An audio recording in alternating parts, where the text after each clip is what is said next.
stops us in our tracks. Bravely we prove in our striving, trudging together each day. Where there's a will, there's a way.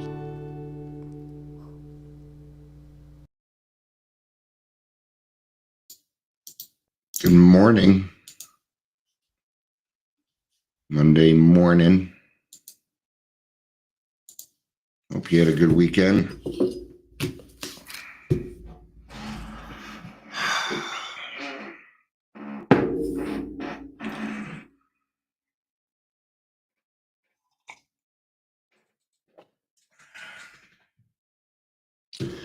I don't have much to say in the beginning here.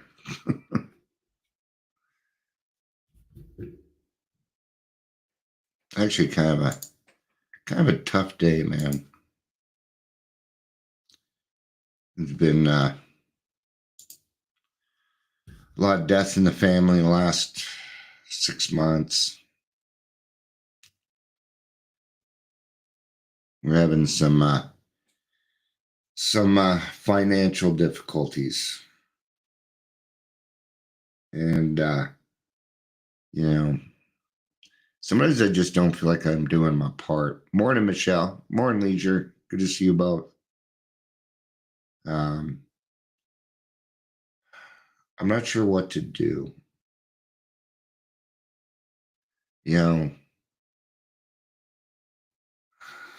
I do a lot of stuff, but I do it because I enjoy doing it. Like this, helping people out, doing different stuff, detox, things like that. But I'm not sure I'm going to be able to pull it off for much longer. So, we will see.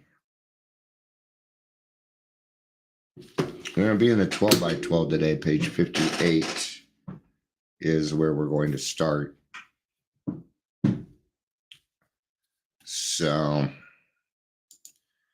yeah, I'm not sure what to do. It's been kind of tough for everybody in the house. So, but we do the best that we can. Like everybody else, I want to feel safe and secure. All right, so we're going to talk about humility, which is probably a good topic for today. Good morning, Clara Joyce. It's good to see you. All right, let's do some introductions and kind of get started here. Welcome to the Daily Trudge. My name is Dion. I am your host. I'll always be your host. You cannot replace me. I'm not replaceable. So I sound depressed, but I'm not, just so people know. I'm going through a lot of change, and it's quick and it's uncomfortable. So there's a couple things going on. If you're here, please say hello, whether you're watching the live or the rewatch.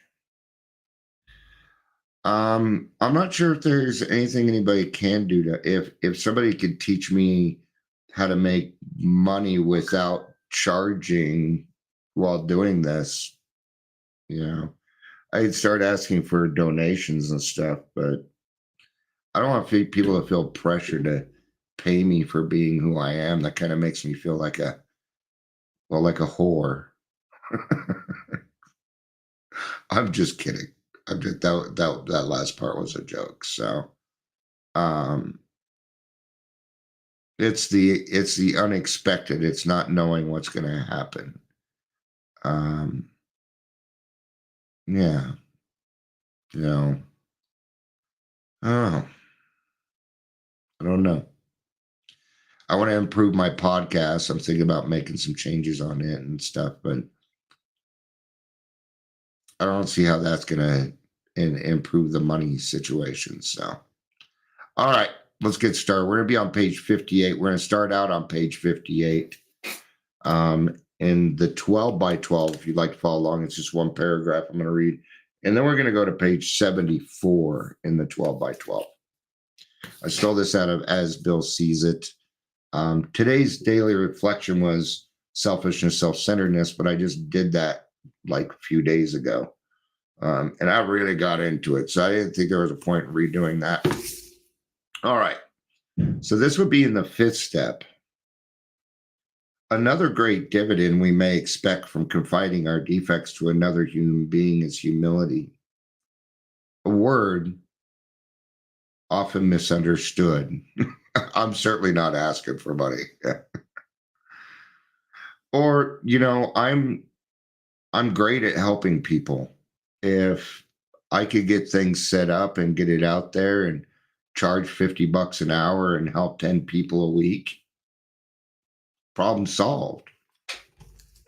But it's so inundated with other crap that getting seen is tough.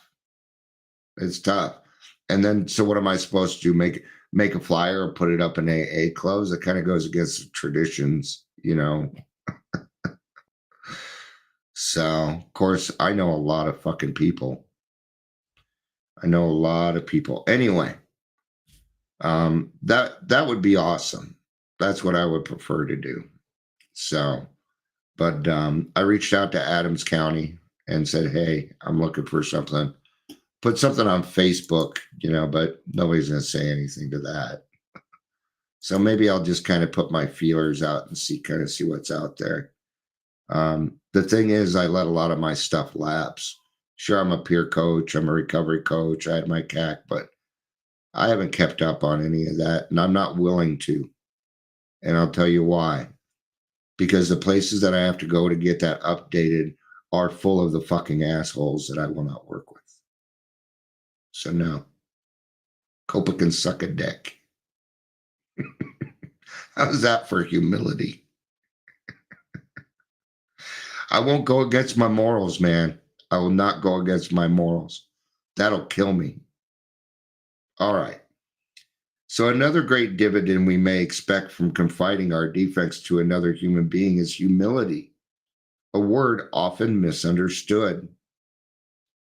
To those who have made progress in AA, it amounts to a clear recognition of what and who we really are, followed by a sincere attempt to become what we could be.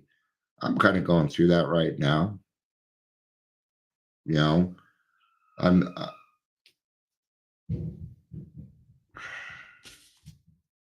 not in the mood for screaming, and my grandson is up there screaming, and it's nice out. Just kick his ass out the door. I don't have much in the way of patience at the moment. So now that I can say that out loud, he's just being fool. I'd rather hear him screaming about it because he's happy than mad or so. Followed by a sincere attempt to become what we could be. Therefore, our first practical move toward humility must consist of recognizing our deficiencies. Yeah, how are we going to move towards something that is better if I don't understand what I am now? That includes the good, the bad, and the ugly, man. It includes everything that is a part of me, right? So we talk about deficiencies a lot, but not everything in AA is done in red ink. And there's a lot of great things about us too that we're great at. And it's about figuring those things out. So really, what is humility? Well, it's reinforcing the good things about you and continuing to do those things and finding out what else you can do, what else you can become. Therefore, no defect can be corrected unless we clearly see what it is. So there's always a process in this. And the process, the first thing that happens is awareness. It's awareness. It goes awareness, acceptance, fix the problem. Right? And that is the process. We did it in steps 1 and 2, actually mostly in 1. Right? You went You became aware that maybe your drinking was becoming a problem, right? And then you accepted it. And that's when the obsession can be lifted. Morning, Amber. It's good to see you. I'm glad you're here, honey. But we shall have to do more than see. The objective look at ourselves we achieved in step 4 was, after all, only a look. All of us saw, for example, that we lacked honesty and tolerance, that we were beset at times by attacks of self-pity or delusions of personal grandeur. But while this was a humiliating experience, it didn't necessarily mean that we had yet acquired much actual humility. Humiliation and humility are two separate words. We tend to confuse them, but for me, they are two separate words. A lot of my humiliation led to humility. Because what did I do? Well, I drank, that'd lower my inhibitions, and I'd act however the heck I wanted to, man. Usually like a child. All right. But it's those humiliating experiences. Humility has nothing to do with humiliation itself. Although humiliation can lead us to humility. All right. Humiliation is 13-year-old Dion walking up to South Glen Mall, the cool kid sitting at the front door, and he goes to spit so he can look cool in front of the cool kids, and he spits on himself and they make fun of him. That's humiliation. Humility is saying, hey God, hey world, maybe I was wrong and I need to change this. It's asking for help and meaning it. All right. Humility can also go along with, things that, I was just in a meeting and somebody made a donation so that the club could make rent, and they were kind of toting on him. That was not humility, although the person himself was trying to have humility. And what happens is when somebody donates through Venmo, okay, you cannot start to single people out because they made a donation, a huge donation or whatever. You're taking away their humility. And I know that we want to thank those people or whatever, but what's more important is that they did that without any recognition, because they already got the recognition that the club will still be there. Not only that, but they will not do anything to go out and, they're just begging for money. They're not going out and 12-stepping, which is how you're supposed to build the club. It's supposed how you're supposed to do these things. But what the fuck do I know? So anyway,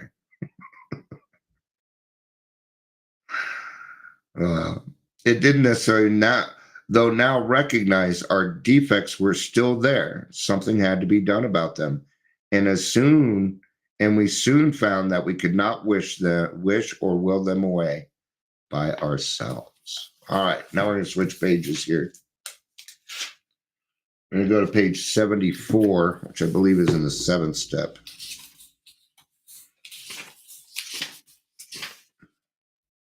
Don't tell me I don't know this book. I just know where humility is and what step it is. It's really all it is.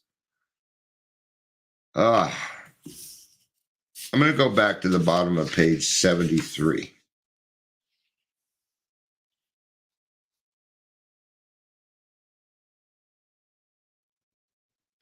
But again, we are driven on by the inescapable conclusion which we draw from AA experience, that we surely must try with a will or else fall by the wayside. At this stage of our progress, we are under heavy pressure and coercion to do the right thing.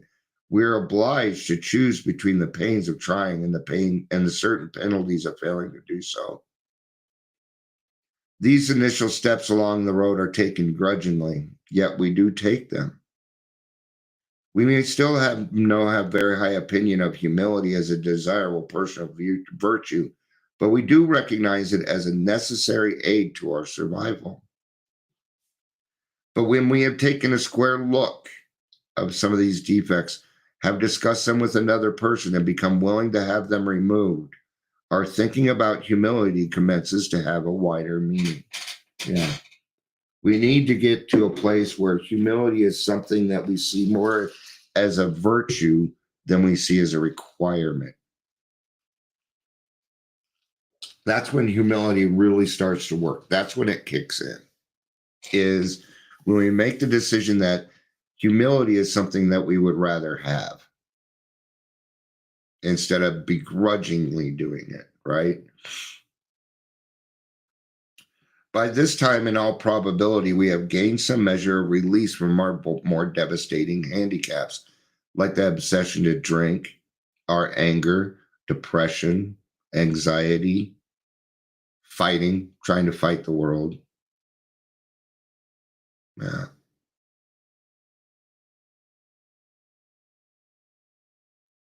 Feeling useless. Right.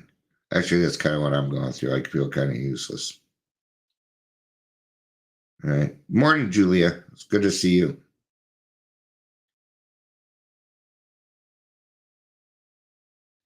We enjoy moments in which there is something like real peace of mind. To those of us who have hitherto known only excitement, depression, or anxiety, right? In other words, to all of us, this newfound peace is a priceless gift. Something new indeed has been added, where humility had formerly stood for force feeding on humble pie.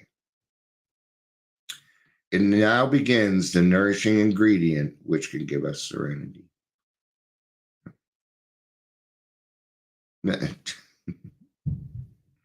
I appreciate that, but I don't know how much Indeed is going to help what I do. Because I can go on there and I can go to Indeed, look for peer support stuff or things in the field, but it's going to lead me down some place that I probably don't want to work. It's weird. I have to be helping people. I just have to, But I appreciate any suggestions, and I may go look on Indeed. I know how to look for a job. It's finding the right job for Dion, which at this point, I don't even know is possible anymore, right? So when we bring humility in as a mean of nourishing ingredient, it creates serenity in our lives. It does. This improved perception of humility starts another revolutionary change in our outlook. Our eyes begin to open to the immense value which have come straight out of the painful ego puncturing. Until now, our lives have been largely devoted to running from pain and problems. And here's the difference. Here's the big difference. We fled from them as from a plague. We never wanted to deal with the fact of suffering. Escape via the bottle was always our solution. Character building through suffering might be all right for saints, but it certainly didn't appeal to us. Oh, both the Roses are here. Morning, Angel. It's good to see you. All right. So there's a saying, and it says that pain is the touchstone to all change.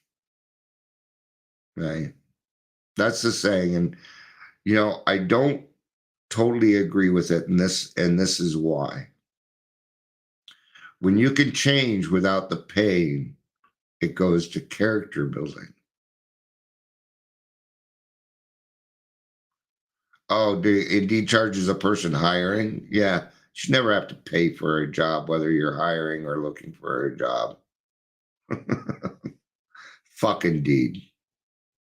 All right. I'm just joking, guys. I'm sure Indeed does some great things. It used to be Craigslist and stuff. So anyway, then in AA, we looked and listened. Everywhere we saw failure and misery transformed by humility into priceless assets. Yes, it is amazing, Leisure, and I'm just getting, I'm actually kind of getting that, because once we get out of our own way and humility comes in, we become different people. We're some of the only people that get to take our sordid past and turn it into something that'll benefit somebody else. It's one of the perks of the disease, actually. I know, kind of weird, but it's true. And I know because I experience it quite often. Okay? Even with looking for things. I don't know. My mind's in a couple of different places, so I apologize. And now I've got a cat, so he's just laying down. He's not going to just lay down. It's funny because he thinks he can sneak onto my lap and I don't notice. It's kind of funny. So, ow, dude, watch where you step. Hey. Yes, he stepped on my nards, man. All right. All right. We heard story after story of how humility had brought strength out of weakness. In every case, pain had been the price of admission into a new life. But this admission price had purchased more than we expected. It brought a measure of humility, which we soon discovered to be the healer of pain. We began to fear pain less and desire humility more than ever. See, we do not need to be in pain in order to proceed, to become better people. Hey, Chris, it's good to see you, man. It's good to see you. Hey.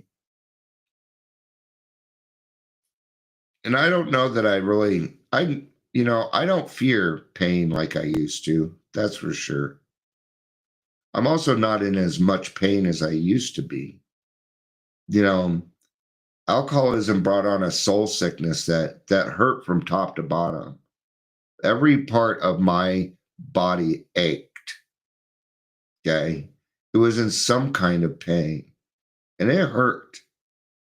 It hurt. Okay. So when I bring humility in for a little bit and I use it, see, all right, there's going to be two ways to change, pain or humility. So pick yours. That's probably the best way to put it.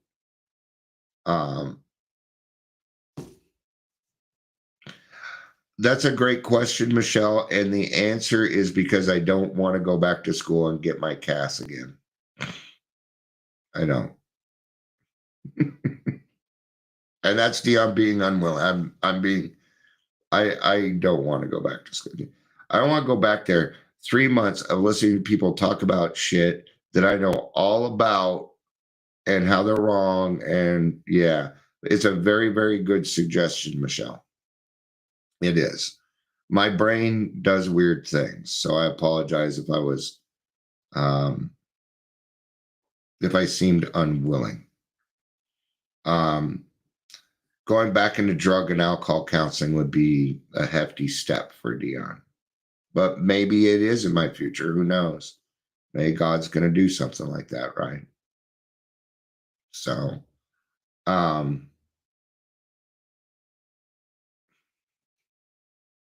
cat's very comfortable. And my lap's getting very warm. Right. During this process of learning more about humility, the most profound result was a change in our attitude towards God. And this was true whether we had been believers or unbelievers. We began to get over the idea that the higher power was a sort of bush league pinch hitter to be called upon in only an emergency. The notion that we could still live our own lives, God helping a little now and then, began to evaporate. Yeah. Okay. Now, you probably use humility more than you know. You ever gotten a red light and thank God? Did something what seemed bad happen to you and you thanked God for it? That would be humility. Yeah. Thank you, God, for this new challenge that you have presented in my life so I can show other people your omnipotence. We're a chosen people. We are a chosen people. May not always feel like it, right? But you are. You know, I say this quite a lot. We're extraordinary people. That can't be helped. It can't be helped. Right? You are extraordinary no matter. So pick your extraordinary. Is it going to be good or is it going to be bad? Because that's what we get to do. All right. Many of us who had thought ourselves religious awoke to the limitations of this attitude. Refusing to place God first, we had deprived ourselves of his help. But now the words, of myself, I am nothing, the Father doeth the work, began to carry a bright promise and meaning. Going through that right now. I asked God for some direction this morning. Yes, I did. I don't usually ask for myself for stuff like that. I even brought that up. I'm like, God, I know I'm not supposed to be praying for myself, but what's going on affects more than just me. It affects more than just me. So, but I can't ask for that help and then be closed-minded when people say, why don't you be a drug and alcohol counselor again? Oh, did I bore you? See you, dude. And here it comes. We saw we needn't always be bludgeoned and beaten into humility. Okay? Do you say I learned things the hard way? Do you say I learned things the hard way? Yeah? Then guess what? You're going to learn things the hard way. Quit saying it. No, I'm open-minded. I'm free. I can see the forest for the trees now. You hear me say this stuff all the time. What I'm doing, I'm just validating in my brain that we're different people now. We're a different person. I don't learn things the hard way anymore. I quit doing that because that seemed to be a choice. Now pain doesn't need to be a requirement in order for me to become a better person. Isn't that cool? Isn't that cool? And it's available to anybody in this world that wants it, right? But for us, well, what are we? Well, we're the ultimate. We're the ultimate examples of how not to live your life and how to live your life, aren't we? See, extraordinary. Everything you touch is extraordinary. It's not a choice in that part. It could come as much from our voluntary reaching out as it could from unremitting suffering. A great turning point in our lives came when we sought for humility as something we really wanted rather than something we must have. It's weird when it's not a must have anymore. Oh, I got to get some humility. I got to have some humility. I have humility. Oh, wait a minute. I do.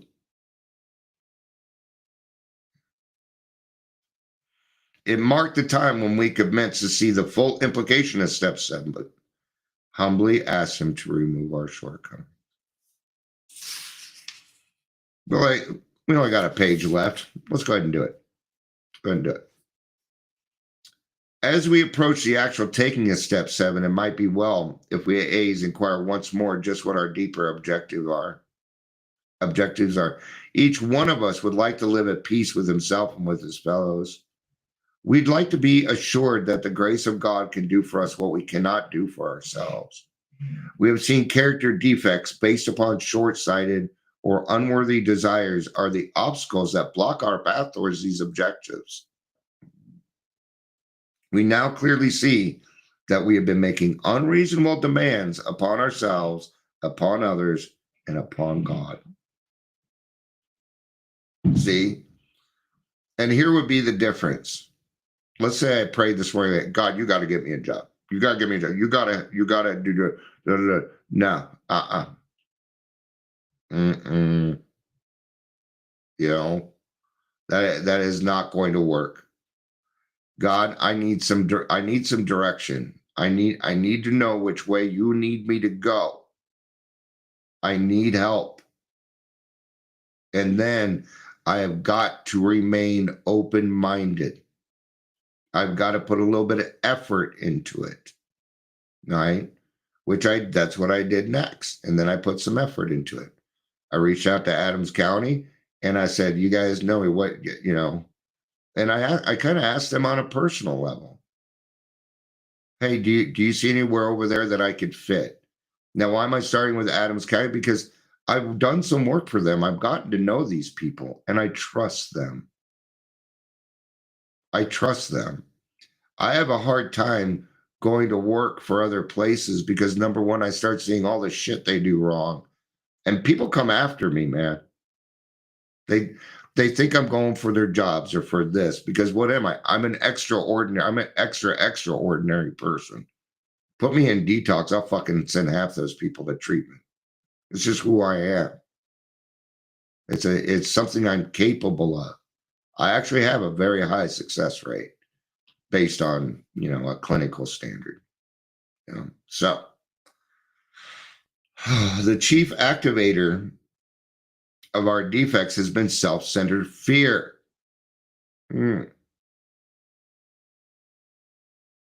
Yeah, self-centered fear. Primarily fear that we would lose something we already possess, or would fail to get something we demanded. Living upon a basis of unsatisfied demands, we are in state of continual disturbance and frustration. Therefore, no peace was to be had unless we could find a means of reducing these demands. The difference between a demand and a simple request is plain to anyone. Yeah, I just brought it up. If you want to know more about that,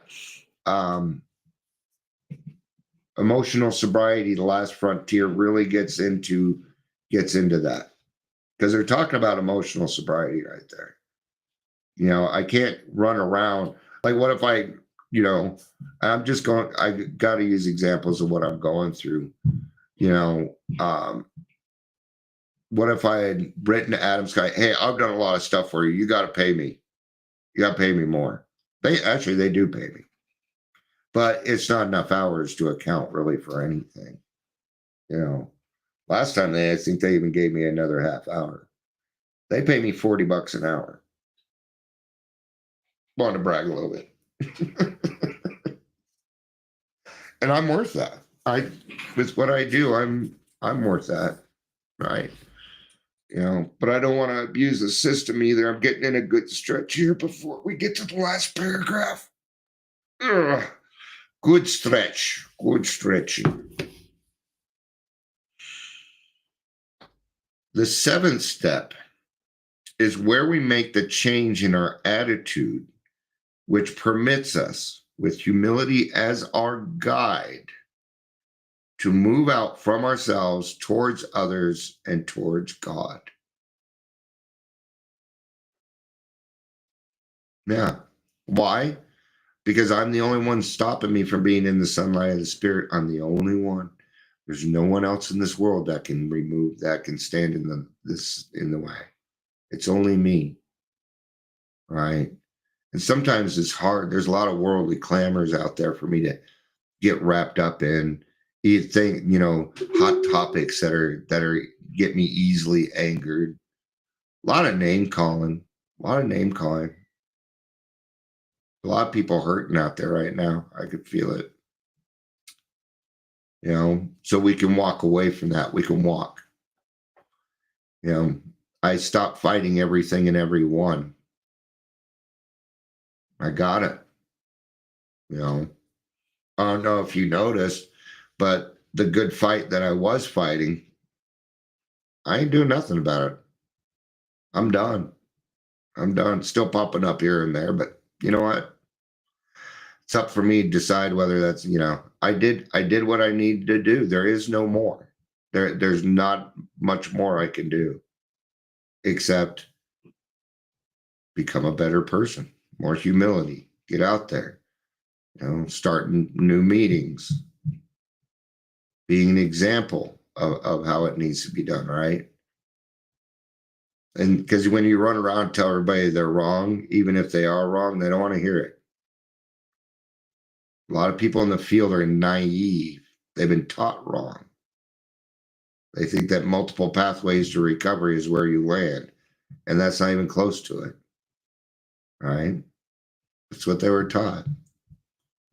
And I could only see that because I used to be a sales trainer, and I could always tell when somebody came from the competition because they were full of crap. They knew everything, but they knew nothing about the product. Like the actual how it worked, right?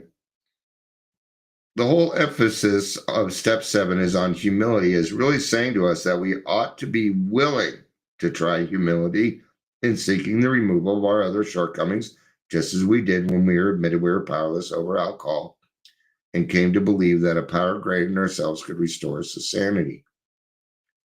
If that degree of humility could enable us to find grace by which such a deadly obsession could be banished, then there must be hope of the same result respecting any other problem we could possibly have. So humility tends to be the answer. And in this case, in step 7, with our character defects, that humility is going to be, I'm willing to work towards that. It doesn't need to be much more than that. That willingness can very much bring you along with a lot of it. What we should never do is say, no, I will never, ever change that. I will never let go of that. That would be a fear. That would be a fear and a place that we cannot go. All right. Thank you, everybody, for being here. I appreciate it. I appreciate all the suggestions and all the support. Absolutely, I do. Yeah. So thank you, everybody. I appreciate it. I love you. You know I do. Peace out and have a day.